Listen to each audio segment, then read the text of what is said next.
Hello students, my name is Neha Sachdev and I am your English tutor at Step Up Academy. So first of all, I welcome you to Step Up Academy where you learn today and lead tomorrow. So with these words, 11th class students, be ready to understand chapter number 2 of your main reader book, that is Hornbill, and the title of chapter 2 is We Are Not Afraid to Die If We Can All Be Together. तो title से ही हमें कुछ समझ में आ रहा है और जिसको लिखा है इनके ऑथर या राइटर या नरेटर है that is Gordon Cook and Alan East. तो ये क्या है एग्जैक्टली तो सबसे पहले ये जो टाइटल है ये डायलॉग है। कहाँ से पता चला? ये जो इन्वर्टेड कॉमर्स यूज किए जा रहे हैं ये बता रहे हैं कि ये किसी ने डायलॉग दिया है कि we are not afraid to die if we can all be together, कि हमें like even if 1000 deaths come to us we are not afraid to die if we can all be together. अगर हम सब एक साथ हैं so we are not afraid to die. So ये किसने बोला है, ये किस पॉइंट पे बोला है, किस सिचुएशन में बोला, क्या कंडीशन बन रही थी, और ये वर्ड्स जो हमें लग ही रहे हैं कितने मोटिवेटिंग से, कितने इंस्पायरिंग से, कितने ऑप्टिमिस्टिक और होपफुल वर्ड्स हैं, ये क्या काम कर रहे थे एग्जैक्टली उस सिचुएशन में, उस प्लेस पे। So let's start begin with the chapter, but before beginning हम पढ़ते हैं कि इस चैप्टर की थीम क्या है, what is the main idea around which the entire story is revolving. तो हम जल्दी से समझते हैं कि इसका थीम क्या है। Now the story We're Not Afraid to Die If We Can All Be Together is an example of the fact that courage, bravery and togetherness. तो देखो we are not afraid to die मतलब हमें मौत से भी डर नहीं लगता, हमें मरने से भी डर नहीं लगता। तो कितने ब्रेव होंगे वो जिन्होंने बोला होगा, कितने करेजियस वर्ड्स हैं।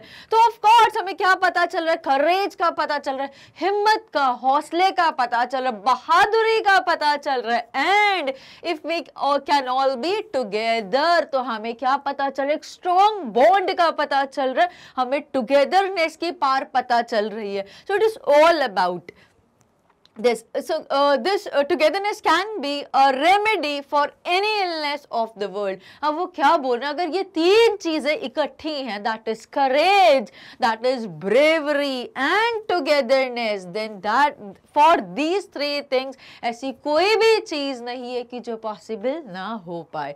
So is an example of the fact that courage, bravery and togetherness can be a remedy for all illness of the world, of the globe. ऐसी पूरे यूनिवर्स में कोई ऐसी चीज नहीं है जो पॉसिबल ना हो पाए अगर हमारे पास ये तीन चीजें, दैट इज करेज, हिम्मत होनी चाहिए, हौसला होना चाहिए और बहादुरी होनी चाहिए, कॉन्फिडेंस होना चाहिए। एंड एट द लास्ट हम अकेले कोई भी डिफरेंस नहीं बना सकते हैं, we need to be together. Unity की बात हो रही है, ग्रुप में बात हो रही है कहीं ना कहीं ना। The story is about a family who decides to set forth their journey around the world in their ship Wave Walker. तो अब यहाँ से हमें कुछ पता चला इंट्रोडक्शन के बारे में ऑफ द चैप्टर। तो क्या बता रहे, जो स्टोरी है ये एक ऐसी फैमिली की स्टोरी है जहाँ पे जिन लोगों ने डिसाइड करा कि वो अराउंड द वर्ल्ड एक वोयाज करेंगे। वोयाज मतलब एक जर्नी करेंगे through ship around the world को। ये क्यों करेंगे, उनको किसी को डुप्लीकेट करना था और उस चीज के लिए दे डिसाइडेड कि वो खुद की शिप को डिजाइन कराएंगे और उन्होंने राउंड द वर्ल्ड वोयाज करने के लिए अपनी खुद की शिप डिजाइन करवाई और अपने सी फारिंग स्किल्स को भी होन करा। अब जो शिप उन्होंने खुद के लिए डिजाइन करवाई वोयाज के लिए, उसका नाम उन्होंने क्या रखा, बहुत इंपॉर्टेंट पार्ट है बिकॉज बार बार हम जब हम आगे पढ़ेंगे स्लाइड्स में तो हम बार बार यही वर्ड बोलेंगे, wave walker, wave walker, wave walker. So please understand the name of the ship is wave walker. अब वेव वॉकर बहुत ही जस्टिफाइड नाम है कि जो वेव्स में, जो लहरों में चलती है, जो लहरों में वॉक करती है, that is wave walker. So now With these words, let's immediately start with the summary of the chapter. That is, we're not afraid to die if we can all be together. Now, the narrator and his wife plan a voyage. अभी narrator कौन है? Because जो मैं बात कर रही थी कि एक family ने decide करा था वो एक around the world voyage करेंगे, तो वो उस family की बात हो रही है और उस family में जो husband हैं, जो बच्चों के पिताजी हैं, वो खुद narrator हैं यहाँ पे और उनकी wife और दो बच्चे हैं। तो दो बच्चे, एक लड़का एक लड़की, लड़का उसका नाम है जोनाथन और जो लड़की उसका नाम है सुजेन। ना नरेटर और उनकी वाइफ ने प्लान करा कि एक वोयाज करेंगे, मीनिंग देख सकते हैं लॉन्ग जर्नी बाय सी और in space around the world just like famous captain James cook. जैसा कैप्टन जेम्स कुक ने एक वोयाज करी थी अराउंड द वर्ल्ड, उन्हीं को डुप्लीकेट करना चाहते थे और उन्होंने डिसाइड करा कि हम भी जैसे उन्होंने करा था अराउंड द वर्ल्ड वोयाज, हम भी वैसे ही करेंगे। किन्होंने? Captain James Cook. They have been preparing and perfecting their seafaring skills. वो क्या करने लग गए? वो तैयारी करने लग गए और बहुत ही परफेक्ट होने लगे किस चीज़ में? सीफारिंग स्किल्स में। सीफारिंग स्किल्स किसको बोला गया? यहाँ पे हम बहुत आराम से पढ़ सकते हैं, द एक्टिविटी ऑफ ट्रैवलिंग और वर्किंग ऑन द ओशन। क्योंकि जब उन्होंने डिसाइड करा कि राउंड द वर्ल्ड वोयाज करेंगे तो दे वर मेंटली प्रिपेयर्ड कि हमें बहुत सारी जगह ऐसा मिलेगा, बहुत सारी ऐसी जगहें आएंगी जहाँ पर रफेस्ट सी होगा, रफेस्ट वेदर होगा, मतलब बहुत ही टफ या बहुत ही आप कह सकते हो कॉन्ट्रास्टिंग वेदर होगा जो हमें बिल्कुल सपोर्ट नहीं करेगा। तो ऐसी कंडीशंस में, ऐसी टफेस्ट कंडीशन में, ऐसे ओपोजिंग वेदर्स में कि हम सरवाइव कैसे करेंगे, तो उस चीज़ के लिए वो सी में जाने से पहले अपनी सी फारिंग स्किल्स को होन कर रहे थे, इन्हांस कर रहे थे, शार्पन कर रहे थे। So they have been preparing and perfecting their seafaring skills for the past 16 years. वो एक या दो साल से प्रैक्टिस नहीं कर रहे, they have been doing it since last 16 years. पिछले 16 सालों से वो round the world voyage करने के लिए प्रैक्टिस कर रहे थे। Then they got a ship which is 23 meters long and weighs 30 tons wooden hull। अब वो शिप का यहाँ पे डिस्क्रिप्शन पता चल रहा है कि कितनी लंबी चौड़ी भारी सी शिप थी। So they got a ship जिसको डिजाइन करवाया उन्होंने शिप को, वो क्या था? Which is 23 metres long. वो कितनी लंबी थी? 23 मीटर्स लंबी थी, उसकी जो लेंथ थी वो इतनी थी और जो उसका वेट था वो 30 टन्स का वेट था। And that was wooden hulled. Wooden hulled क्यों बोला? बिकॉज ऑफ कोर्स ही बात है कि सी पे या पानी पे कोई भी चीज़ जो तैर सकती है आसानी से वो लकड़ी होता है, because that is light weighted. तो उन्होंने अपनी जो वेव वॉकर, अपनी जो शिप को डिज़ाइन कराया, जिसका नाम उन्होंने वेव वॉकर रखा, वो वुडन हल्ड थी, मतलब लकड़ी की बनी हुई थी। उसका जो हल पोर्शन होता है, जो नीचे का बो पोर्शन होता है, वो उसका वुडन का था। Named wave walker. They test it in the rough weather for months। और महीनों तक उन्होंने रफेस्ट वेदर में अपनी वेव वॉकर को ट्राई करा। क्यों ट्राई करा? बिकॉज ये जानते हुए कि जब हम राउंड द वर्ल्ड वोयाज करेंगे तो ऐसी बहुत सारे प्लेसेस आएंगी जहाँ पे वेदर बहुत ही रफ होगा, बहुत तेज समुद्री लहरें आएंगी, बहुत आंधी तूफान का भी सामना हमें करना पड़ेगा। तो उन चीज़ों में हम कैसे फेस करेंगे या हमारे शिप कैसे हमें सपोर्ट करेगी, ये देखने के लिए उन्होंने क्या करा? उन्होंने अपनी वेव वॉकर को टेस्ट करा रफेस्ट वेदर में महीनों तक, एक आध बार नहीं करा, फॉर मंथ्स, महीनों तक उन्होंने उसको टेस्ट करा। Now in July 1976 they all start their journey from Plymouth to England। अब ये ध्यान रखना है कहाँ से कहाँ स्टार्ट करी उन्होंने, कहाँ से स्टार्ट करी? फ्रॉम प्लाईमाउथ, जो कहाँ पर है? इंग्लैंड में। कब स्टार्ट करी थी? 1976 में स्टार्ट करी थी। कहाँ से? प्लाईमाउथ। और ये जगह कहाँ पर है? इंग्लैंड में। दिस सेल फ्रॉम, सेल मतलब एक जगह से दूसरी जगह जाना, by using ship as a mode.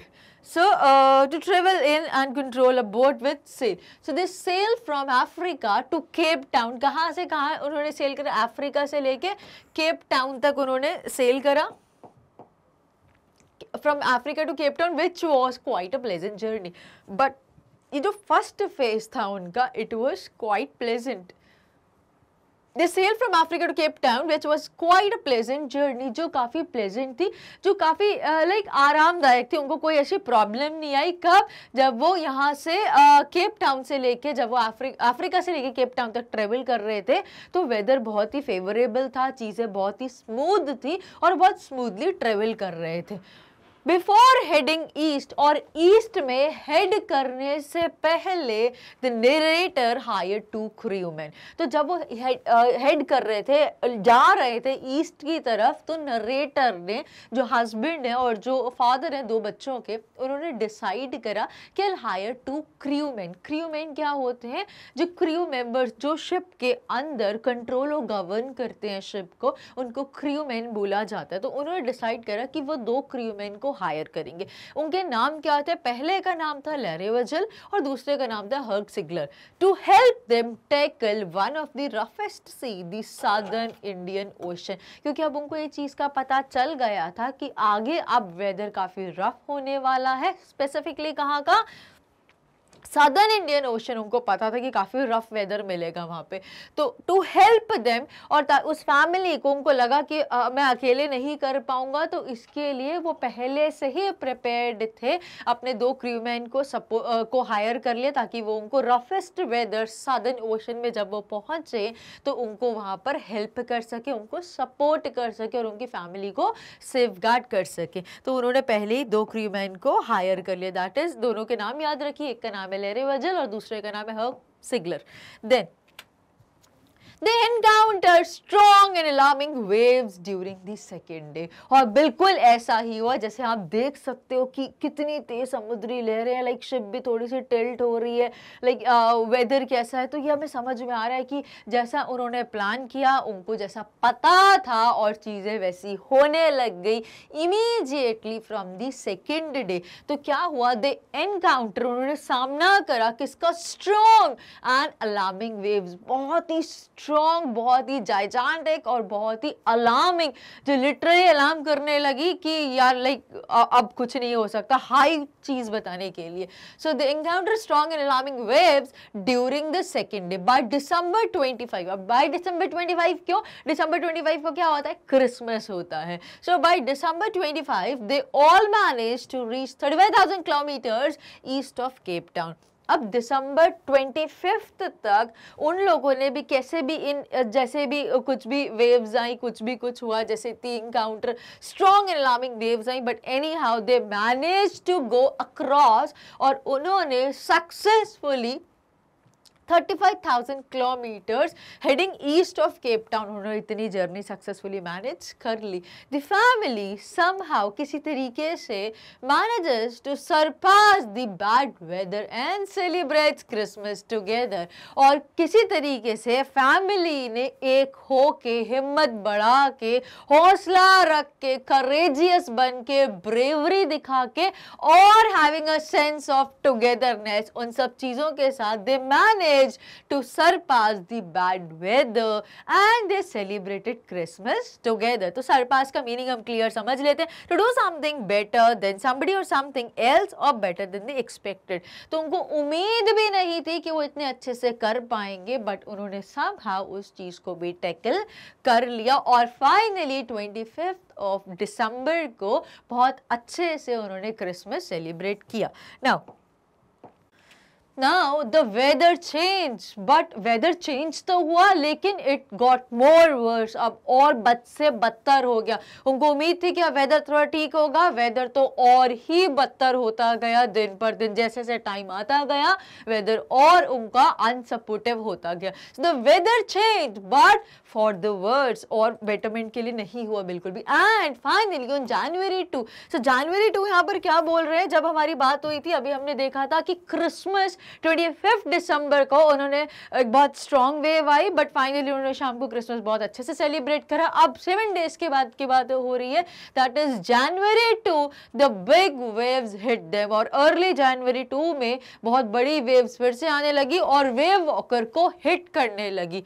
और अब हमें पता चलेगा आगे कि कुछ वेव्स तो इतनी हाई थी कि जिसमें सॉरी कि जिसमें पूरा वेव वॉकर हमारी पूरी कवर हो रही थी, लाइक इतनी हाइटेड वेव्स आ रही थी। तो they try to slow the ship, और उन्होंने कोशिश करी कि वेव वॉकर की स्पीड को थोड़ा कम कर दिया जाए। अब इतने बड़े समुद्रों में जब शिप चलती है और इतने तेज तूफान, इतने बड़े तूफान आते हैं, तो एग्जैक्टली कैसे शिप की मूवमेंट को, उसकी स्पीड को कैसे कंट्रोल किया जाता है, तो टेक्निकली समझते हैं कैसे किया जाता है। They try to slow the ship down by dropping storm zip.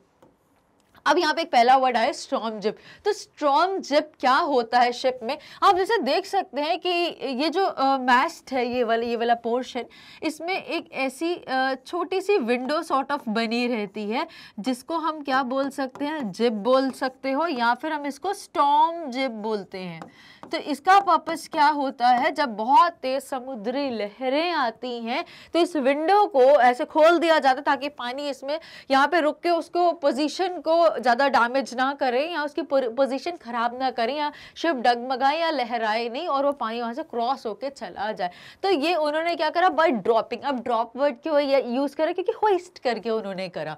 So they tried to slow the ship down by dropping storm jib and hit a heavy moving rope in a loop across a stern. अब एक heavy moving ropes क्या होती है, exactly ships को बांधने के लिए use की जाती हैं जब उनको रोकना होता है। तो यहाँ पर भी उन्होंने क्या करा, जो heavy बड़ी रस्सियाँ ली moving rope और उसको stern से बांध दिया। तो stern portion क्या होता है, शिप या बोट के बैक पोर्शन को stern बोला जाता है, जिसका मीनिंग भी क्लियरली लिखा हुआ है, बैक और aft most part of ship और अ बोट। तो जैसे अगर हम यहाँ पर देखें तो आई होप आपको थोड़ा सा कुछ समझ में आएगा कि लाइक यहाँ पर ये जो बैक पोर्शन है, यहाँ से उन्होंने प्रोबेबली लिया होगा और शिप को ऐसे बांधने की कोशिश करी ताकि उसकी स्पीड थोड़ी सी स्लो हो जाए।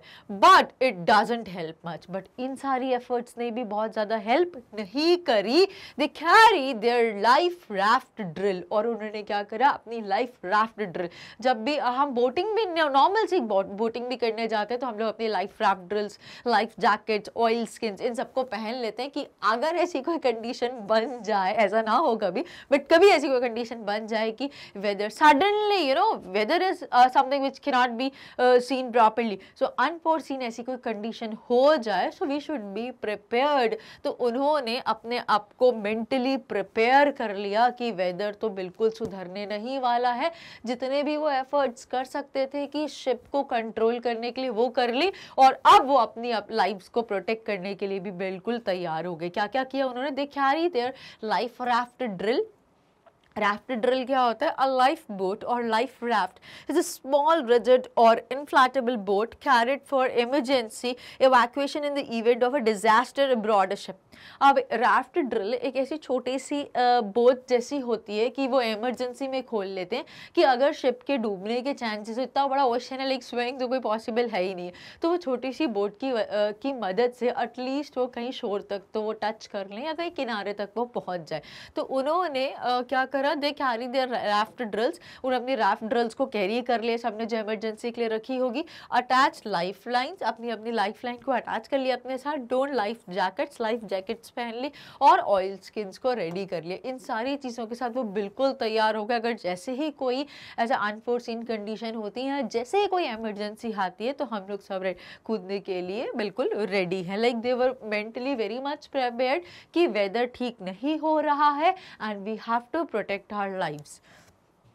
Now heading next, later in the evening a vertical and a huge wave, a vertical क्या बता रहे, ऐसी बिल्कुल लंबी, horizontal is this जो लेटी हुई रहती है, vertical is like this। अब evening में उसी शाम, कब की, January 2 की, absolutely right। so later और later in the evening मतलब ये सुबह की बात कर रहे थे हम, early January 2 की, हम बात कर रहे हैं late January 2 मतलब evening hours की, शाम की, जब dusk time हो गया। so later in the evening a vertical and huge wave, एक बहुत ही लंबी सी, बहुत ही ह्यूज वेव ने हिट करा हमारी वेव वॉकर को। A huge wave strike the ship and the narrator is thrown off from the ship, और narrator is thrown off from the ship. ship से उसको बिल्कुल उल्टी जगह ऐसे मतलब इतनी तेज वेव थी कि उसने बिल्कुल उसको हटा के पीछे फेंक दिया. He accepts his approaching death. और अब नरेटर को लग गया कि अब तो मैं बच नहीं सकता. So he accepted, उन्होंने स्वीकार कर लिया कि इस चीज़ को, his approaching death. उनको लगा like death is very near to me, और वो समझ गए कि अब कुछ नहीं बचने वाला. Right now and starts losing consciousness. और वो उनका जो कॉन्शियस था, उनकी जो प्रेजेंस ऑफ माइंड थी, वो उसको भी धीरे धीरे लूज करना उन्होंने शुरू कर दिया. वो स्टेबल नहीं थे, उनका दिमाग कहीं ना कहीं बंद होने लग गया, उनको चक्कर जैसे आने लग गए.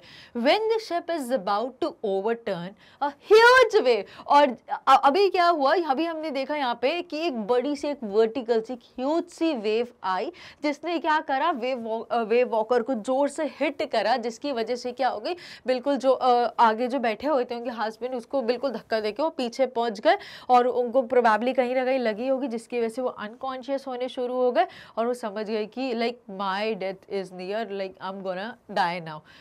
बट क्या हुआ, when the ship is about to overturn, और जब शिप ओवरटर्न लेने ही वाली थी, a huge wave hit again and turns it right back. और क्या हुआ कि इतनी जोर से जब वेव ने हिट करा, तो उस वेव के हिट से क्या हुआ कि तो थोड़ी सी ऐसे लेकिन डूबने के उस पे हो ही रही थी, जैसे ओवरटर्न होने ही लगी कि एक और वेव आई इस डायरेक्शन से, उसने उसको अपराइट कर दिया. So that was like opportunity for them, और that was something blessing, boon and bane together. तो क्या हुआ यहाँ पर, when the ship is about to overturn, और जब वो overturn like U-turn वाला नहीं, जब वो ऐसे upright होने, उल्टी होने ही लगी थी, a huge wave again hit and turns it right back. He suffer, और उसको वापस उसकी मतलब यहाँ से ऐसे हुई वेव, तो वो दूसरी पोजीशन पे आ गया, जब वेव ने वापस उसको हिट करा तो वो अपनी पोजीशन में वापस जाके चला गया. So he suffers injuries in ribs and mouth. उनकी जो रिब्स होती है, जो ये जो जिसको हम पसलियाँ बोलते हैं हिंदी में, तो रिब्स और माउथ में उनको काफ़ी चोटें लगी, बिकॉज जब एक पोजीशन से इतनी जोर से वेव ने हिट करा और वो दूसरी पोजीशन पर चले गए, तो सर्टेन सी बात है कि कहीं ना कहीं से टकराए होंगे, भिड़े होंगे, तो जिसकी वजह से उनकी रिब्स डैमेज हो गई और माउथ में काफी injuries I. Now he grabs the guardrail and sails into the ship's main boom. उन्होंने क्या करा, somehow उन्होंने कोशिश करा, जो शिप पे जो ऐसे साइड में जो पकड़ने की जो चीज़ें होती, जो पकड़ने की, जब हम सीढ़ियों पे भी चढ़ते हैं, जब हम स्टेयरकेस पे चढ़ते हैं, तो सपोर्ट लेने के लिए रेलिंग लगी होती है. सिमिलरली बोट में भी होता है, शिप में भी होता है. तो उन्होंने किसी न किसी तरीके से उसको पकड़ के आगे मूवमेंट करने की कोशिश करी. So he suffers injury. He grabs the guard rail and sails into the ship's main boom. और उसके फ्रंट में उन्होंने जाने की कोशिश करी, धीरे धीरे उसकी सपोर्ट लेते हुए रेलिंग की. Now he instructs his wife Mary to guard the wheel as he realizes that the ship has water in the lower parts. और उन्होंने बहुत क्विक और इमीडिएट एक्शन लिया. वो ये था कि उन्होंने अपनी वाइफ मेरी को इंस्ट्रक्ट करा टू गार्ड द व्हील, की जो स्टीयरिंग है तुम उसको संभालो, और मैं जाके पानी को शिप से बाहर निकालता हूँ. अदरवाइज अगर पूरा पानी अगर शिप के अंदर भर जाएगा, निकाला नहीं जाएगा, तो क्या होगा, शिप के सिंक होने के चांसेस बहुत ही नियर हो जाएंगे. तो उन्होंने इंस्ट्रक्ट करा अपनी वाइफ मेरी को कि तुम जाओ जल्दी से और स्टीयरिंग को संभालो, व्हील को संभालो. एज जैसे कि उनको समझ में आ गया था, the ship has water in the lower parts. पूरी पानी से भर गई थी शिप लोअर पार्ट में. His crewman started pumping out the water. और जो क्रूमैन थे उन्होंने भी उनको बोल दिया कि तुम भी फटाफट पानी को पंप करने की कोशिश, पंप आउट करो. जो पानी है with the help of pumping machine, उसको पानी को फटाफट बाहर निकालो ताकि हमारे लोअर पोर्शन में पानी ना भरे शिप के. The narrator goes to his children's cabin. बच्चों के केबिन में गए और वहाँ पर जाके देखते हैं कि क्या बच्चे सब ठीक ठाक है, वहाँ पर पानी तो नहीं आया, अच्छे से बैठे हुए हैं नहीं. His daughter Sue informs him about a bump on her head, which he ignores because his major concern is to save the ship. अब क्या बोला, जब वो बच्चों के रूम में जाते हैं, बच्चों के केबिन में जाते हैं चेक करने के लिए कि बच्चे तो ठीक ठाक है, वहाँ पर पानी वानी तो नहीं आए, सब अच्छे से बैठे हुए हैं, तो वहाँ पर उन्होंने देखा, स्यू बताती है अपने पापा को कि उसके हेड पे भी प्रोबेबली जब इतनी हैवी वेव ने हिट किया होगा तो वो भी कहीं पे टकराई होगी, उसका सिर कहीं से लगा होगा और हेड पे बम्प होगा। जब हमारा स्वेल हो जाता है तो वहाँ पे एक बम्प जैसा आ जाता है। तो his daughter Sue informs then informs him about a bump on her head, जिसको वो इग्नोर कर देते हैं, वो ध्यान नहीं देते कि उसको बम्प है, तो लाइक मैं टेक केयर करूँ, मैं को फर्स्ट एड दूँ, लाइक इग्नोर कर देते हैं बिकॉज उनका मेजर कंसर्न क्या था, अभी तो सबकी लाइफ बचनी चाहिए, शिप बचनी चाहिए, उनका वो मेजर कंसर्न था, फिर छोटी मोटी इंजरीज तो देखी जाएंगी। सो informs about a bump on her head which he ignores because his major concern is to save the ship, क्योंकि उनका मेजर कंसर्न क्या था, शिप को बचाना। अगर शिप ही नहीं बचेगी तो उसमें जो भी उनके फैमिली मेंबर्स है, दैट इज उनकी वाइफ मेरी और उनके दोनों बच्चे, कैसे बच पाएंगे। तो उनका पहला और मेन प्रायोरिटी और प्रेफरेंस क्या थी, to save the ship, that is Wavewalker. Now The narrator does waterproofing on the gaping holes. अब शिप में कहीं ना कहीं बीच में गैपिंग होल्स हो गए थे, कहीं ना कहीं ओपन स्पेस हो गया था, जिसकी वजह से वाटर स्ट्रीम हो रहा था अंदर, मतलब पानी भर रहा था शिप के अंदर। तो जो गैपिंग होल्स थे, जो होल्स थे जिनकी वजह से पानी समुद्र से पानी अंदर आ रहा था, तो उन गैपिंग होल्स को फिल करने लग गए। The narrator does waterproofing on the gapping holes. This makes water to deviate on the right side, और जिससे क्या हुआ, water right side की तरफ deviate होने लग गया।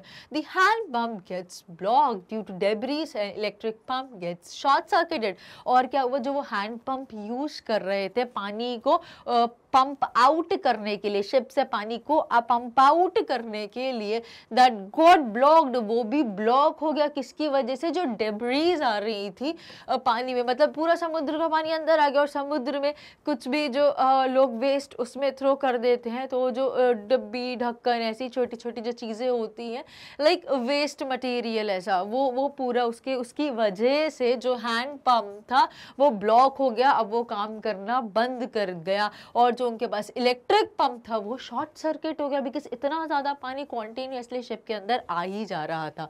हाउएवर, खैर कैसे भी, he later find the spare electric pump. He try to manage, कि उनको थोड़ा बहुत कॉन्शियस थे अभी, जिसकी वजह से उनको याद आ गया कि कोई इलेक्ट्रिक पंप हमने एक्स्ट्रा भी रखा था, तो उसको ढूंढते हैं। फाइनली उन्होंने उसको ढूंढ लिया और उसकी मदद से वाटर को पंप आउट करने लग गए। So he later finds the spare electric pump and connects it to drain the water, और उसको कनेक्ट करा क्या करने के लिए, वाटर को ड्रेन आउट करने के लिए शिप से, ताकि शिप में पानी ना भरे और शिप इजीली सेल कर पाए। दे all keep pumping the water all night long. अब यहाँ पे दे ऑल कौन है, कौन कौन ये काम कर रहा था, तो सबसे पहले हमारे हस्बैंड थे, जो मैरी के हस्बैंड और बच्चों के जो फादर थे, नरेटर, और उनके साथ कौन उनको कंपनी कर रहा था, 2 क्रू मैन। क्यों? क्योंकि जो वाइफ थी वो तो स्टेयर को संभाल रही थी, वो तो व्हील को संभाल रही थी, डायरेक्शन दे रही थी, और जो बच्चे थे वो कैबिन में थे। तो ये तीनों लोग मिलके वाटर को कॉन्टिन्यूसली पूरी रात पानी को पंप आउट करते गए, बिकॉज मेजर पर्पस क्या था, टू सेव द शिप, ताकि वो आराम से सेल कर सके और अपना जो उनका ड्रीम था, जो कि राउंड द वर्ल्ड वोयाज, जिसको कंप्लीट सक्सेसफुली कर सके। So they all keep pumping the water all night long, पूरी रात भर वो यही काम करते रहे। Their mayday calls are not answered as they are in the remotest corner of the world. और उनकी जो mayday calls थी, तो mayday calls क्या होता है? Mayday is an internationally recognized radio word to signal distress. जब हम शिप में या स्पेस में जब ऐसी जगहों पर जाते हैं जहाँ पे बहुत ज़्यादा लोगों से कनेक्टिविटी नहीं होती, सिग्नल्स के थ्रू ही मैसेज कन्वे हो सकता है। और ऐसी जगहों पर जब बहुत ही अलार्मिंग कंडीशन बन जाए, जब बहुत ही रिस्की या बहुत ही डेंजरस सिचुएशन, अनफोर्सीन कंडीशन कोई ऐसी आ जाए, तो अपना मैसेज वहाँ तक पहुँचाने के लिए उसको मेडे कॉल बोला जाता, कि कोई उसको मैसेज को सुन के हेल्प के लिए किसी चीज़ को पहुँचा दिया जाए. So the mayday calls aren't answered. उनकी जो मेडे कॉल थी, वो जो मैसेज कन्वे करना चाह रहे थे नियर बाय प्लेस पे, उनकी मेडे कॉल को भी किसी भी कॉल का कोई आंसर नहीं आया. As they are in the remotest corner of the world, क्योंकि वो जिस एरिया में जहाँ पे उनकी शिप थी वो बहुत ही रिमोटेस्ट एरिया था, वहाँ पे कोई भी कनेक्टिविटी प्रॉपर नहीं थी. सो लोकेटेड फार अवे और एट डिस्टेंट. तो इसी वजह से उनकी कोई भी मेडे कॉल आंसर नहीं हो पाई, जिस वजह से नरेटर और भी वरिड होने लगे और पैनिक होने लगे. Now Sue, on the other hand, has now a swollen black eye and a deep cut in her arm. अब जो बेटी सुज़ैन थी, अब क्या हो गया? Suzanne on the other hand has now a swollen black eye. अब उसकी जो आईज थी वो भी बहुत स्वेल हो गई है और डार्क कलर की हो गई. जब ब्लूइश कलर बहुत डार्क हो जाता है, नील पड़ जाना जिसको बोलते हैं, ब्रूज बोलते हैं जिसको हम इंग्लिश में, वो जब बहुत डार्क हो गया, वो ब्लैक दिखने लग गई और वो स्वेल हो गई. तो उसको भी काफ़ी ज़्यादा लगी, ऐसा समझ में आ रहा है. और क्या हुआ? There was a cut in her arm. हाथ में कहीं कट भी आया. So she on the other hand has now a swollen black eye and a deep cut. एक डीप कट था in her arm. On being asked by her father about her injuries. जब उनके पापा ने अपनी बेटी से पूछा कि क्या हो गया, तो वो बताती, she tells him she didn't want him to worry as he was trying to save them. तो बेटी ने, छोटी सी बेटी ने इतने ब्रेवली, इतने करेज तरीके से रिप्लाई करा, which was really, you know, provoking for a father to literally save the child. तो उन्होंने, not exactly the child but the entire family as well as the ship. तो क्या बोला बेटी ने? she didn't want him to worry. वो चाहती नहीं थी कि उनके पापा परेशान हो. पापा, मैं आपको परेशान नहीं करना चाहती थी, बिकॉज ऑलरेडी आप हमें सबको, हमारी शिप को, हम सब लोगों को बचाने की कोशिश कर रहे हो. तो आपके इतने ज़्यादा हार्ड वर्क, हार्ड एफर्ट्स को देख के मैं आपको और बॉदर करना नहीं चाहती थी. इसीलिए मैंने अपनी इंजरीज़ के बारे में आपको नहीं बताया, क्योंकि वो बहुत एविटेबल हो गई है, वो क्लियरली विजिबल है, तो वो छुप नहीं पा रही हैं, जिनको आपने ध्यान दे दिया या जिनको आपने नोटिस करा. The narrator decides to work in rotation and rest. अब नरेटर ने डिसाइड करा कि ये तो ऐसा ही होता रहेगा, तो हम रोटेशन में काम करते हैं. कोई थोड़ा सा रेस्ट कर ले, मीनवाइल थोड़ा सा कोई वाटर पंप कर ले, फिर जब वो लोग रेस्ट करे तो कोई दूसरा वाटर पंप कर ले. तो नरेटर ने ऐसा डिसाइड करा to work in rotation and rest. और रेस्ट भी हम लोग रोटेशन में करते जाए, सब एक साथ वाटर पंप ना करें और सब एक साथ रेस्ट ना करें. The water levels are control but by God's grace. अब यहाँ पर कुछ पॉजिटिव रे ऑफ शाइन आई. वो क्या था? That is water levels are controlled but the leaks were still there below the water line. But जो लीक्स थे वो अभी भी कहीं ना कहीं थे, but they were below the water line. Water line मतलब जब हमारी शिप वाटर में फ्लीट करती है तो वाटर लेवल क्या आता है, पूरी डूबी नहीं रहती है, हाफ, मतलब नीचे का यू कैन से 30 to 40% जो पोर्शन होता है, वो जो वुडन हल्ड का, वो पानी के अंदर रहता है. तो ये बोल रहे हैं कि the water levels are control, मतलब शिप के अंदर जो पानी था वो काफ़ी कंट्रोल हो गया, काफ़ी कम हो गया है. बट जो लीक्स है they were still there but below the water line. Leaks थे, अभी भी कहीं ना कहीं लीक्स थे, पानी जिसकी वजह से अंदर आ रहा था, बट वो बिलो द वाटर लाइन, मतलब जो डूबी हुई थी उसके नीचे नीचे ही कहीं. तो इतना बहुत ही अलार्मिंग कंडीशन क्रिएट नहीं हुई अभी. Now the ship is in a bad shape now. Obviously कभी कोई यहाँ से वेव आके हिट करती है, फिर कोई दूसरी वेव वहाँ से आके हिट करती है, कुछ टूट गई हैं चीज़ें, कुछ बिल्कुल ही मैस्ट चला गया है उसका, उसकी जिप कहाँ चली गई है, उड़ के वेव ने हिट करा तो बिल्कुल टूटी फूटी सी, बिल्कुल सम हाउ, बस वुडन हल है उसका, ऐसा समझ लीजिए. मतलब शिप एक बोट के फॉर्म पे आ गई है, ऐसा भी बोल सकते हैं. The ship is in a very bad, actually very bad shape now. It is not in a condition to reach Australia. अब ये कंडीशन हमें बता ही रही है कि क्या, मतलब इसको देख के हमें कुछ समझ में आ रहा है कि यार लिटरली ऐसी कंडीशन नहीं होगी, बट इससे भी वर्स्ट कंडीशन थी. So it's not in a condition to reach Australia. अब उसकी कंडीशन नहीं थी शिप की कि उनको ऑस्ट्रेलिया तक उनका वोयाज भी कंप्लीट करा सके. So they decide to reach the nearest island. उन्होंने डिसाइड करा, क्योंकि अब हमें तो नहीं लगता कि शिप हमें और ऑस्ट्रेलिया तक पहुंचा पाएगी और हमें सपोर्ट कर पाएगी, तो उन्होंने डिसाइड करा कि जो भी नियरेस्ट आइलैंड है हम वहां तक तो एटलीस्ट पहुंच सके सेफली. सो आइल एम्स्टरडैम. अब जो सबसे नज़दीक जो आइलैंड आ रहा था उसका नाम था आइल एम्स्टरडैम, अब फ्रेंच साइंटिफिक बेस. वहाँ पे रिसर्च होती थी, जिसमें कि जहाँ पे पता चला फ्रेंच साइंटिफिक बेस था, वहाँ पे प्रोबेबली बहुत सारे साइंटिस्ट थे, वहाँ पे रिसर्च वर्क होता था. As their supporting engines were also damage. और जितने भी उन्होंने सपोर्टिंग इंजन्स रखे थे, मेन तो कब का खराब हो गया, और जो सपोर्टिंग इंजन्स थे वो भी सारे डैमेज हो चुके थे. तो अब उनके पास कोई ऐसा ऑप्शन भी नहीं थी कि जिससे वो सोच सके कि अगर कोई ऐसा बैड वेदर हो या रफेस्ट वेव आए तो वो शायद सरवाइव कर सके. तो they do not want to risk any ways. So as their supporting engines were also damaged, the chances of the ship to reach the destination are very low. तो because उनके जितने भी supporting engines थे वो सारे damage हो चुके थे, तो उनके destination पे पहुंचने के chances बिल्कुल ना बराबर हो गए थे. After pumping the water out continuously for 36 hours, मतलब 1.5 दिन तक, पूरा दिन 24 आवर्स, फिर नेक्स्ट डे भी 12 घंटे, 36 आवर्स तक कॉन्टिन्यूसली लगातार वाटर को पंप आउट करते हुए दे टुक अ साय ऑफ रिलीफ. लाइक अब बहुत शांति की सांस ली, बहुत ही चैन भरी सांस ली उन्होंने 36 कंप्लीट आवर्स के बाद. Only a few centimeters of water was left to be pumped out of the boat. अब बहुत ही कुछ ही सेंटीमीटर्स बचा था पानी जिसको हमें पंप आउट करना था from the ship. They hoisted the storm jib as the main mast was destroyed.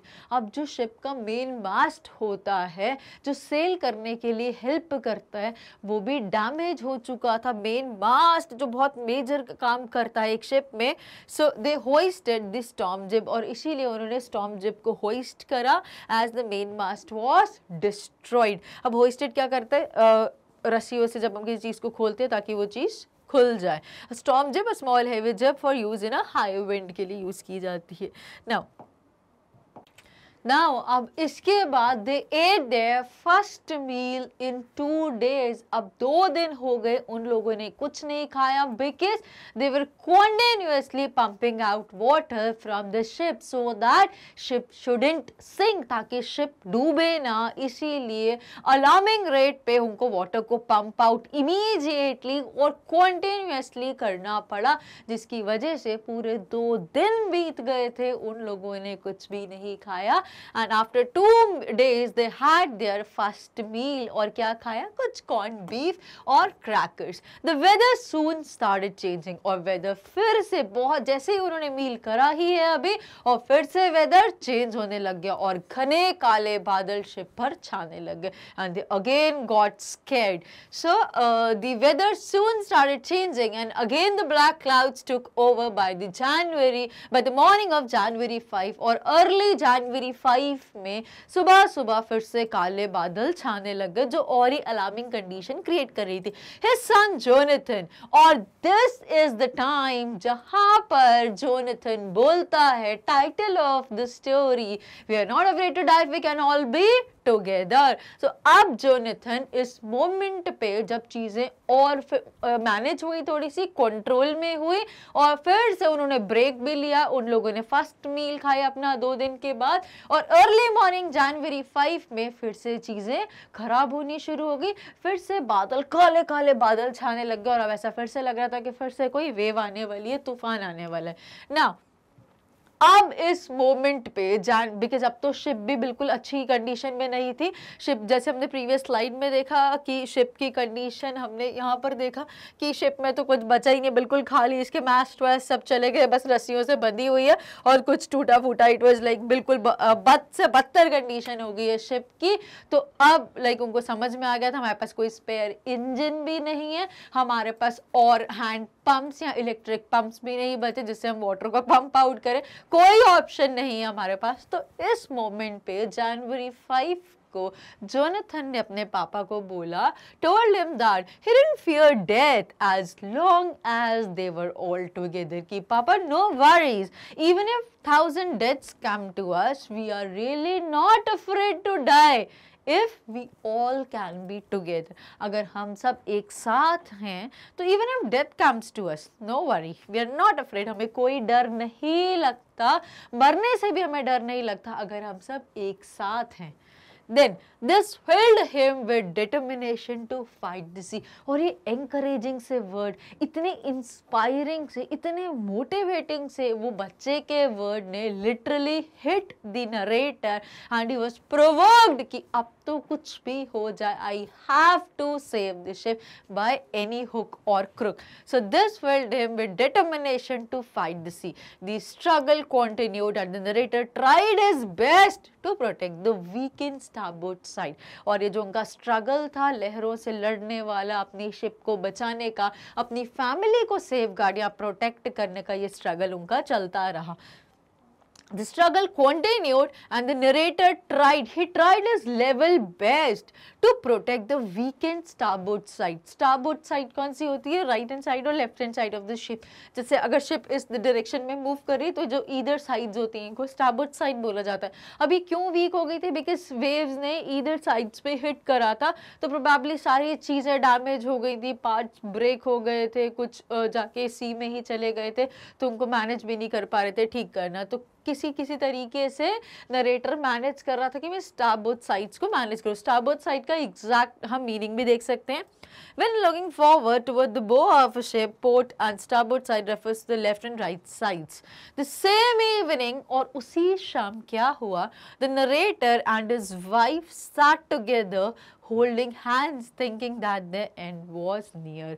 और उसी शाम जब सारी चीज़ें वर्स होती ही जा रही थी तो उसी शाम नरेटर अपनी वाइफ मेरी के साथ ही दे सैट टुगेदर। वो लोग वहाँ पे लाइक जितने एफर्ट्स करने थे सब कुछ कर लिया, like we are tired of all the things, और हिम्मत हार गए एट द एंड। और वो दोनों हाथों में हाथ पकड़ के दोनों एक दूसरे का हाथ होल्ड करके वहाँ पे बैठ गए और सोचने लग गए that their end was near. और उनको बहुत क्लियर हो गया कि now we are about to die, death is approaching us and our end is near. Because अब उनको कोई भी पॉजिटिव शाइन नहीं दिख रही थी कि जिससे वो बच पाए, या अपना ड्रीम तो अब फुलफिल हो ही नहीं सकता, वो आज कंप्लीट नहीं हो सकता। Now his children continuously supported him which gave him moral support to keep going। लेकिन उनके जो बच्चे थे, जो नरेटर मेरी के जो बच्चे थे, वो बहुत ही प्रोवोकिंग थे, वो बहुत ही इंस्पायरिंग थे। वो लगातार अपने फादर को सपोर्ट कर रहे थे, वो किसी भी कंडीशन में अपने फादर का मॉरल वीक नहीं होने दे रहे थे। तो कैसे बोलते हैं? his children continuously supported him which gave him moral support, जिससे उनको बहुत हिम्मत आ रही थी कि नहीं मुझे करना है, कुछ भी हो जाए मुझे बचाना ही बचाना है, इररेस्पेक्टिव कि उनको पूरी होप थी कि अब वो नहीं बच पाएंगे। But just because of the inspiring provoking words, और you can also say that the courageous word of specifically Jonathan, वो और इंस्पायर हुए और उन्होंने सोचा कि कुछ भी हो जाए मैं जितने भी एफर्ट्स कर सकता हूँ उनको बचाने के लिए I will do. Then the wave walkers sail through the storm and made it. और finally wave walker that sailed through the storm, और वो तूफान में भी वो सेल करती रही and made it. The narrator, और फाइनली वो कर पाई, वो उस तूफान से भी बाहर आ गई। The narrator then calculated their exact position by working on wind speed. और विंड स्पीड को कैलकुलेट करके नरेटर ने ये कैलकुलेट करा कि अभी कितना और बचा है, कितना टाइम लगेगा उनको इतने किलोमीटर्स को कवर करने में। While he was brainstorming, और जब वो इंटेलेक्चुअली वैसे कुछ कुछ कैलकुलेशन कर रहे थे, कुछ कुछ सोच रहे थे कि ऐसा ऐसा करूँगा तो ऐसा होगा, ब्रेनस्टॉर्मिंग बोलते हैं इसको। Meaning is to solve a problem और make a decision by thinking as many ideas as possible in a short time. कि कम से कम समय में बहुत सारी मल्टीपल चीज़ों को कैलकुलेट कर रहे थे और वो सोच रहे थे कि मैक्सिमम हमें कितना टाइम लगेगा अपने इतने किलोमीटर्स को कवर करने में।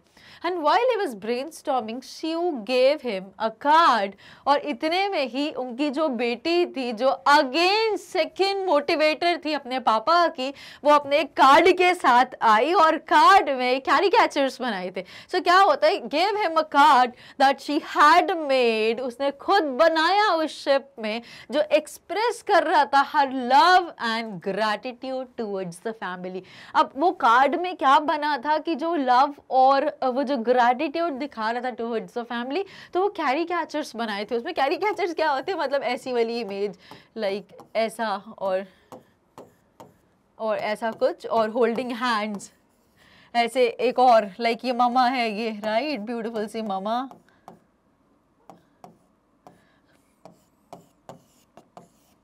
and then holding hands together. So ऐसे करके कैरिकेचर्स बनाए कि हम सब अगर साथ हैं, so nothing can apart us, nothing can fear us, and we shall surely win, we shall surely surpass from the things. और इतने मतलब वो जब प्रोवोक कर रही थी, so that time his father was again inspired. जैसे ही थोड़ा सा होप लूज होता, फिर से उनके बच्चे उनको इंस्पायर करने लग जाते थे. So Seo gave him a card that she had made expressing her love and gratitude towards the family.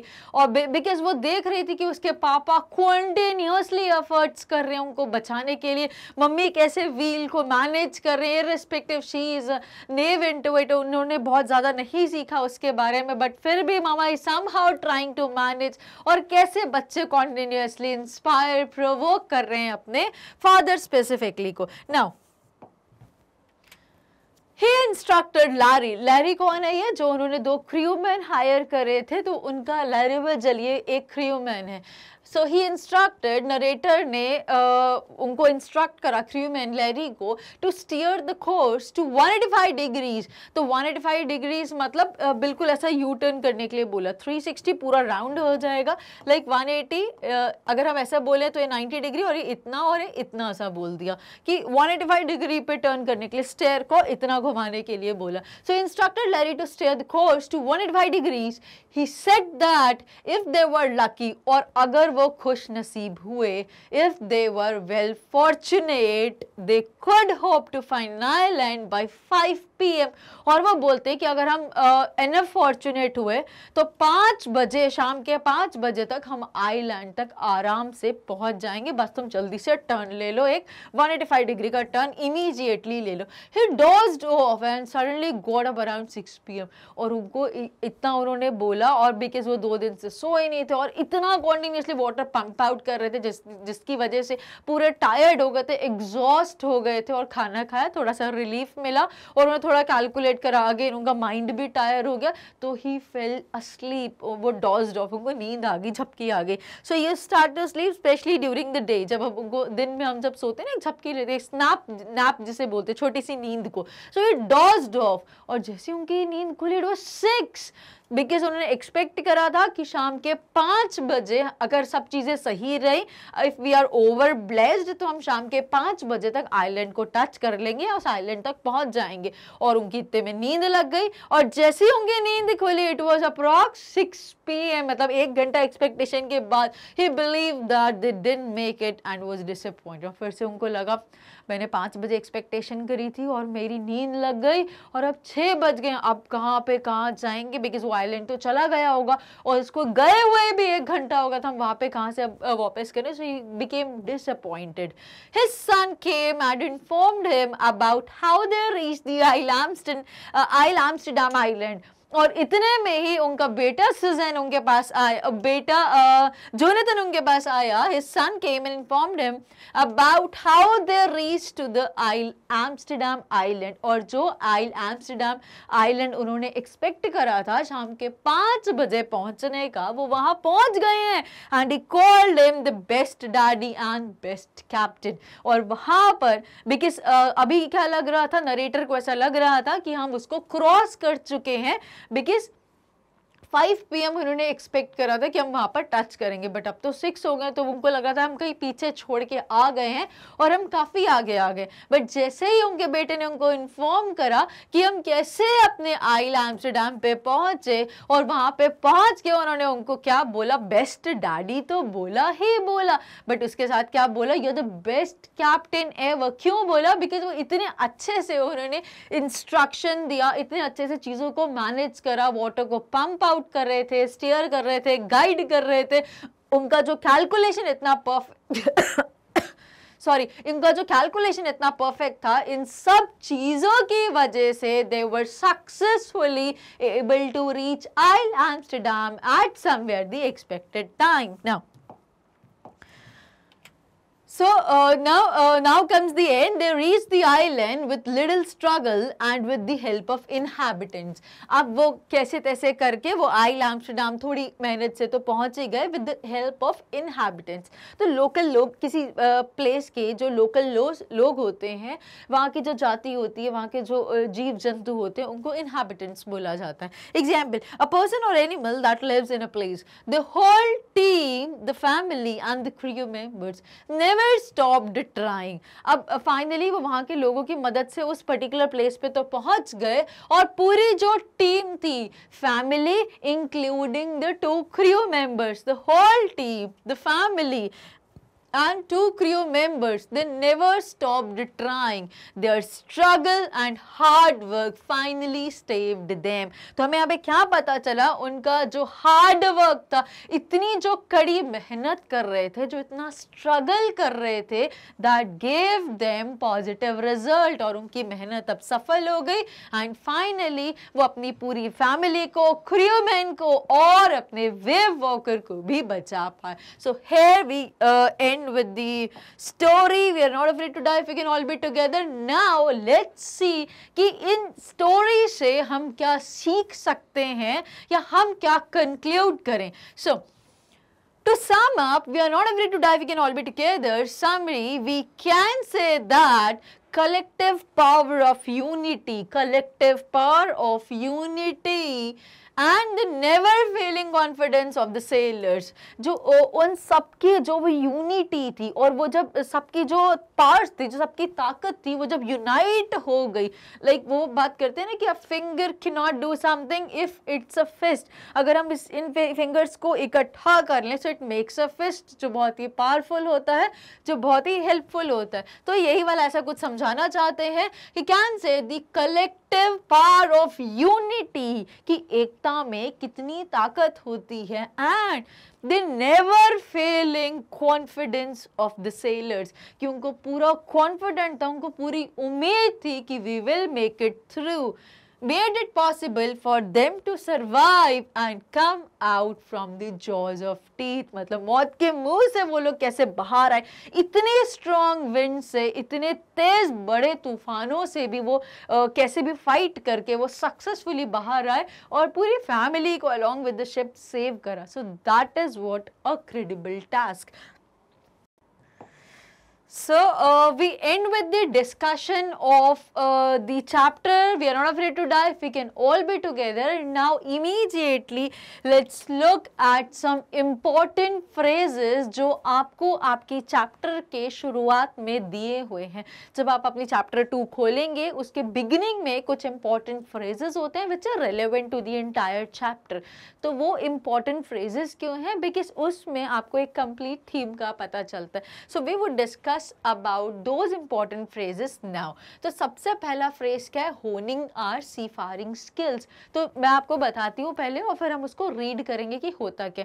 Hone करने का मतलब क्या? Sharpen करना या enhance करना या किसी चीज़ को perfect करना. तो हम क्या hone कर रहे थे और कौन कर रहा था? तो honing our. तो यहाँ पे जो R है ये कौन है? Narrator और उनकी wife Mary. ये लोग क्या करते थे? हमने जब start करी थी story हमने देखा था कि since last 16 years ऑफिसर्स पिछले 16 सालों से वो अपनी सी फारिंग स्किल्स को होन कर रहे थे।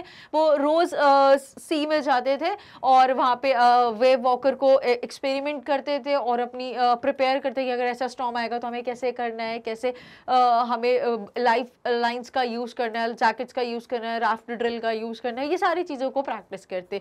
तो सी फारिंग स्किल्स को वो होन करते थे, शार्पन करते थे in order to survive from the roughest weathers और द विंड्स या स्टॉर्म्स जो भी हम एनकाउंटर करेंगे while sailing. The honing our seafaring skills, it refers to the efforts made by the author and his wife. क्यों करने के लिए? टू परफेक्ट करने के लिए और शार्पिंग करने के लिए अपनी सीफारिंग स्किल्स को। नेक्स्ट होता है pin pricks in the vast ocean, मतलब इतने बड़े समुद्र में दो ऐसे डॉट जैसी चीजें। तो ये दो डॉट जैसी चीजें कौन है? जब नरेटर कैलकुलेट कर रहे थे कि नियरेस्ट डेस्टिनेशन ऐसा कौन सा है जहां पर हम ब्रेक ले सकते हैं, जहां पर हम रुक सकते हैं या हॉल्ट ले सकते हैं। तो जब उन्होंने कैलकुलेट करा विंड स्पीड के हिसाब से, तो उनको दो ऐसी जगहें पता चली जिनमें से एक था हमारा आइल एम्स्टर्डम, जिनको उन्होंने एक्सपेक्ट कर रहा था कि इवनिंग 5 PM तक अप्रॉक्स वहां पर पहुंच जाएंगे। तो वो ऐसा लग रहा था इतने बड़े ओशन में दो ऐसे डॉट्स हैं वहां पर। तो that is pin pricks in the vast ocean. So this phrase expresses the search for two small islands in the vast ocean. Next है ओमिनस साइलेंस। ये ओमिनस साइलेंस, ये इतनी ज्यादा साइलेंस क्यों होती? इट रेफर्स, हम बोलते हैं शांति ही शांति थी, बट ओमिनस, ये जो शांति है ना, ये वो शांति अच्छी वाली शांति नहीं है, तो एक बड़े तूफान से, बड़े तूफान के आने से पहले वाली शांति। So that refers to silence. So the silence है refers to an impending danger, मतलब ये शांति तो है लेकिन इसके पीछे इतना बड़ा जो डेंजर आने वाला है वो उस खतरे के पहले की शांति है। Then come the tousled head. Tousled head क्या होता है यहाँ पे? This refers to hair in disarray और the disarranged hair of the author son Jonathan. जब बहुत सारी वेव इधर उधर से हिट कर रही थी तो इधर से गिरता कभी उधर से गिरता, तो बाल बिल्कुल ऐसे ऐसे बिखरे हो गए। तो दैट रेफर्स टू टोजल्ड हेड। कभी इधर से बढ़ रहा था, बाल ऐसे हो गए, तो ऐसे ऐसे टोजल्ड हेड बताने के लिए यूज किया। Next and last is mayday calls. Mayday calls हमने डिस्कस भी करा था, मैसेज कन्वे करने के लिए जो लोकल पीपल होते हैं नियर बाय प्लेस के, ताकि उनको मैसेज पहुंच जाए और वो हेल्प करने के लिए आ जाए। तो ये कब यूज होता है वर्ड? जब हम सेल कर रहे होते हैं specifically. So Mayday calls are radio telephonic words which signal aircraft or ship struck in a disastrous situation. कोई खतरे में फंस गए हैं, चाहे वो शिप से हो या फिर हम स्पेस से भी बात कर सकते हैं, बट यहाँ पे कॉन्टेक्स्ट में हमारा शिप यूज किया गया कि जब वो शिप से सेल कर रहे थे, वो ऐसी जगह में स्ट्रक हो गए थे, तो उन्होंने सोचा मेडे कॉल्स देने की कोशिश करते हैं, बट मेडे कॉल्स वर्क नहीं कर रही थी क्योंकि वो बहुत ही रिमोटेस्ट एरिया में स्ट्रक हुए थे। ये हमने समरी में डिस्कस किया था। So that's all about the phrases. Now immediately discuss with the important question and answers related to this chapter. तो सबसे पहला क्वेश्चन आता है, list the steps taken by the captain. क्या करने के लिए? To protect the ship when rough weather began. तो जैसा कि हमने पढ़ा ही स्टोरी में कि कैप्टन ने या नरेटर ने क्या क्या इनिशिएटिव्स लिए, क्या क्या स्टेप्स लिए in order to save the ship and the family members when the rough weather began. तो उन्होंने क्या क्या एफर्ट्स करे वो हम उनको जल्दी से समराइज करते हैं। The narrator decided to slow down this ship. सबसे पहले उन्होंने कोशिश करी कि शिप की मूवमेंट को स्लो डाउन किया जाए to protected from bad and stormy weather, ताकि उसको बैड और जो इतना तेज तूफानें आ रही थी उससे की वजह से हमारी शिप कहीं ना कहीं ऐसे डगमगाए ना, तो उसके लिए उन्होंने क्या करा, उसकी स्पीड को कंट्रोल करने की कोशिश करी। पहला एफर्ट था। दूसरा है ड्रॉप द स्टॉर्म जिब and last heavy moving rope across the stern of the ship. और क्या करा दूसरा? स्टॉर्म जिब को होइस्ट कर दिया, जिसकी वजह से जो तेज हवाएं या पानी जो आ रहा था वो यहाँ से बह के चला जा और हमारी शिप की ज्यादा पोजीशन चेंज ना हो। और लैश करा। लैश करने का मतलब क्या होता है? बंद कर देना, नॉट लगा के लॉक कर देना, ऐसा कुछ। सो लैश करा। Heavy moving rope across the stern of the ship. हमने देखा था स्टर्न पे उन्होंने उसको बांध दिया था ताकि उसकी पोजीशन थोड़ी सी फिक्स हो जाए। Then they double lashed everything, और फिर सब चीजों को प्रॉपर्ली टाई कर दिया ताकि कोई लूज होगी तो फिर शिप की पोजीशन हिलने लग जाएगी, तो अच्छे से मेक श्योर कि प्रॉपरली लैश है कि नहीं है, तो उन्होंने अच्छे से डबल लैश करा everything. They carried there life raft drill attached, life lines, don't life jackets and oil skins, ये सब चीज़ें पहन के और वो बिल्कुल रेडी हो गए। बिकॉज ये सब उन्होंने क्यों करा था, बिकॉज एट दिस टाइम उनको समझ में आ गया था, कैप्टन को, नरेटर को, कि that death is approaching us, death is very near to us, और इसीलिए वो बिल्कुल मेंटली और फिजिकली प्रिपेयर्ड हो गए थे। Now then comes the next question, to check the flooding of the water in the ship। तो जब कैप्टन ने क्या एफर्ट्स करे, क्या कब, to check the flooding of the water, जो बहुत वाटर फ्लड जैसे जो शिप के अंदर आ रहा था उसको चेक करने के लिए, उसको कंट्रोल करने के लिए कैप्टन ने क्या एफर्ट्स लिए। तो कॉन्टिन्यूसली हमने देखा ये 36 आवर्स तक तो बिल्कुल कॉन्टिन्यूस था, और 2 दिन के बाद हमने पहला मील खाया, तो इतना रेगुलरली पंप कर रहे थे। फिर इसमें हमने ये भी देखा कि जो उनके हैंड पंप्स थे वो ब्लॉक हो गए थे डेब्रीज की वजह से। फिर हमने देखा जो इलेक्ट्रिक पंप था वो शॉर्ट सर्किट हो गया था, उनको कोई ऑप्शन ही नहीं थी। So these were the efforts जिनको हम पढ़ के देखते हैं। To check the flooding of the water, the narrator put waterproof hatch which covered the gaping holes। तो सबसे पहले उन्होंने क्या करा, वाटरप्रूफ हैच लगा दिया। कहाँ पे, जो उनके शिप में जो होल्स हो गए थे जिससे पानी अंदर स्ट्रीम इन हो रहा था, उनको उन्होंने पैक कर दिया। कैसे पैक करा, वाटरप्रूफ हैचेस लगा के। This diverted the water flow to this side, और इसकी वजह से क्या हुआ, वाटर साइड पे फ्लो करने लग गया और अंदर सिंक नहीं होने लगा। His hand pumps were blocked due to debris and his one electric pump was short circuited. He found a hand pump and a spare electric pump, और इसमें उनको याद आ गया कि हमारे पास एक्स्ट्रा पंप भी रखा था, तो एक एक्स्ट्रा हैंड पंप था और एक स्पेयर इलेक्ट्रिक पंप भी था। He connected the electric pump to the out pipe and started, उसको आउट पाइप से कनेक्ट किया और पानी को बाहर जल्दी जल्दी भेजते गए। तो दीज वर द एफर्ट्स। ये कब किए थे कैप्टन ने, जब उनको लग रहा था कि शिप में बहुत ज्यादा पानी भरता ही जा रहा है, लेकिन ऐसा लग रहा है फ्लड आ गई, कोई बाढ़ आ गई जिसमें पूरा पानी को, जिससे पूरी हमारी शिप पानी से भर गई है ना। We go with the second question. Describe the mental condition of the voyagers on 4th and 5 January। तो हम कब अभी क्या बता रहे हैं, हमें मेंटल कंडीशन क्या थी, वो किस मेंटल स्टेट में थे, कब, 4th और 5 जनवरी को। और वोयाजर्स कौन से होते हैं, जो वोयाज प्लान कर रहे थे, कौन कौन थे, फैमिली मेंबर्स अलोंग विद 2 क्रूमेन। तो उनका मेंटल स्टेट क्या था 5 जनवरी को, बिकॉज हमने देखा था 25 दिसंबर को उन्होंने वेव्स को से सरपास करते उन्होंने क्रिसमस को सेलिब्रेट करा इवनिंग में। फिर अर्ली मॉर्निंग जनवरी 2 में फिर से वेव्स आई, बहुत ही स्ट्रॉन्ग वर्टिकल और बहुत ही ह्यूज सी वेव आई जिसने फिर से अटैक करा। और 5 जनवरी को हमने देखा था फिर से जब वो बिल्कुल रिलैक्स हो गए थे, तो फिर से ब्लैक क्लाउड्स सराउंड करने लग गए थे उनको। तो ये सारी चीज़ें हम डिस्कस करते हैं। On January 4 the voyagers felt relieved as they were continuously pumping out water for the past 36 hours and only a few centimeters of water was left। और उनको पता चल गया कि बहुत ही थोड़ा सा पानी बचा जिसको हमें पंप आउट करना है। They had their first meal in 2 days। और ये इंपॉर्टेंट चीज़ है कि उन्होंने पहला मील 2 दिन के बाद खाया। Mary found some corned beef and cracker biscuits। और मेरी जो उनकी वाइफ थी उन्होंने कुछ somehow she tried to manage कि जो हम साथ में लेके आए थे वो कुछ सही बचा है कंडीशन में, तो कुछ कॉर्न बीफ और उनको क्रैकर बिस्किट्स मिले जो उन्होंने 2 दिन के बाद पहला मील लिया। Later around 4 p.m. the weather changed as black clouds marched towards them। और इवनिंग की तरफ जब वो और टाइम आगे आता गया तो शाम को ही काले काले बादल छाने लग गए। The wind was now 40 knots and the sea was getting higher। अब विंड क्या थी, विंड को जब हम कैलकुलेट करते हैं, मेजर करते हैं, तो ये नॉट्स उसका यूनिट होता है। तो विंड की जो स्पीड थी that was 40 knots and the sea was getting higher. और जो सी का जो लेवल था वो बढ़ता ही जा रहा था जिससे उनके सिंक होने के चांसेस भी बढ़ रहे थे। The weather got worse. और वेदर तो था कि जो बिल्कुल सुधरने का नाम ले ही नहीं रहा था। And by the early morning of January 5 the situation was literally bad. This gave them mental stress. और जो उनकी कंडीशन हो गई थी वो बहुत ही स्ट्रेसफुल हो रही थी क्योंकि बचने के चांसेस जो थे वो बहुत ही कम होते जा रहे थे ये सारे चीज़ों की वजह से। Now, this is about this question. Let's go with the next. That is, what difference did you notice between the reaction of the adults and the children when faced with danger? So, this is very important, और ये particularly and personally I would suggest you, आप बच्चों को भी आनी चाहिए.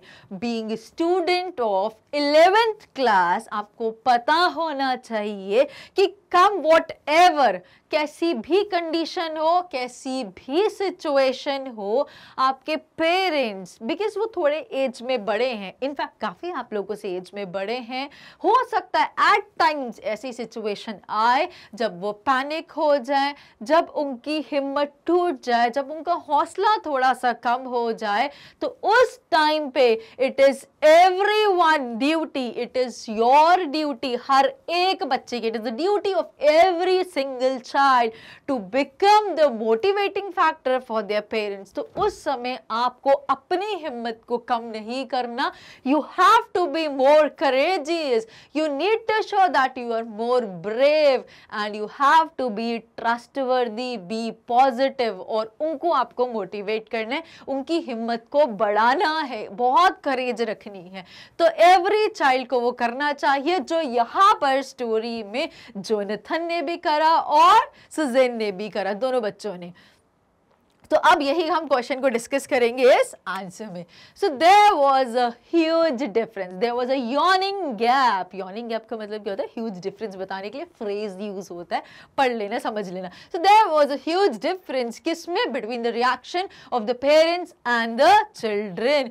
The adults lose their hope. वो तो हमने एक सिचुएशन देखी थी जहाँ पे नरेटर अपनी वाइफ के साथ बैठ गए थे, हाथों में हाथ पकड़े हुए, होल्डिंग हैंड्स इन हैंड, और वो ये सोच रहे थे कि हमारी डेथ तो अब बहुत पास है, we would not live more. तो जब ऐसी वो बातें कर रहे थे, ऐसी हार्ट ब्रेकिंग सी बातें कर रहे थे, तो बच्चे कितने होपफुल थे.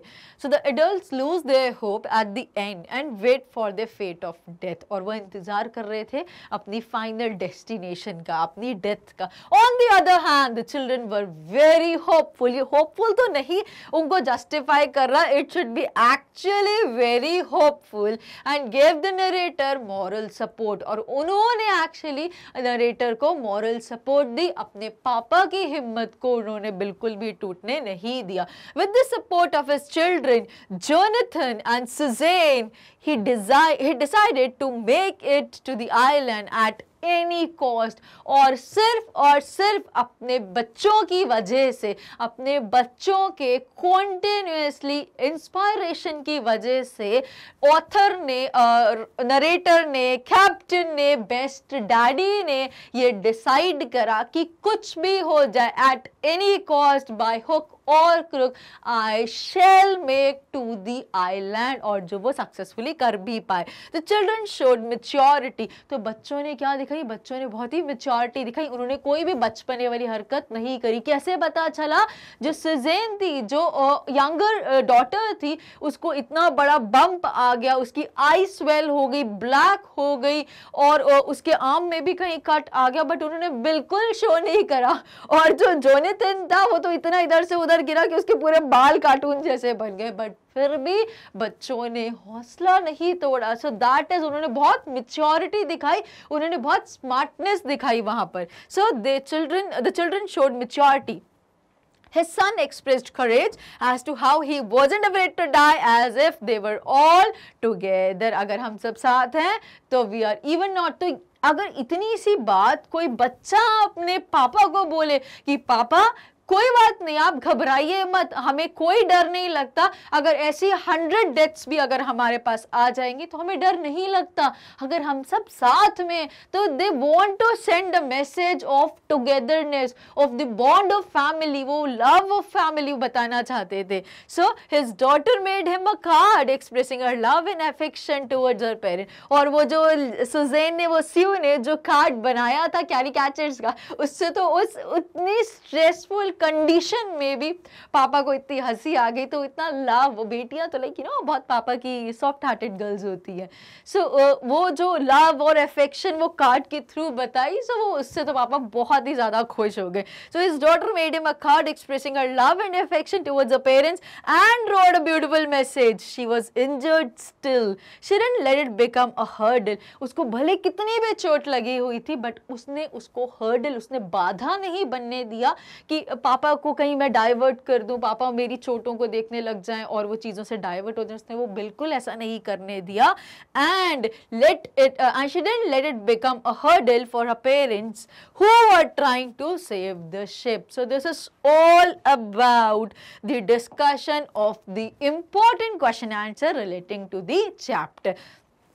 So with these words we end with the entire chapter, or we have tried our level best to convey the message, the complete message of the story in least timing. Now it's time to take bye-bye, but before I leave, let's immediately know about this Step Up Academy. तो अगर आप को कोई भी class से related, कोई भी subject से रिलेटेड कोई भी क्वेरी है, एग्जाम से रिलेटेड कोर्स के बारे में कुछ भी पूछना है, so please don't forget to visit our official channel by the name www.stepupacademy.ind.in, and please don't forget to like, share, and it's a religious practice to subscribe the channel. Thank you very much for watching it.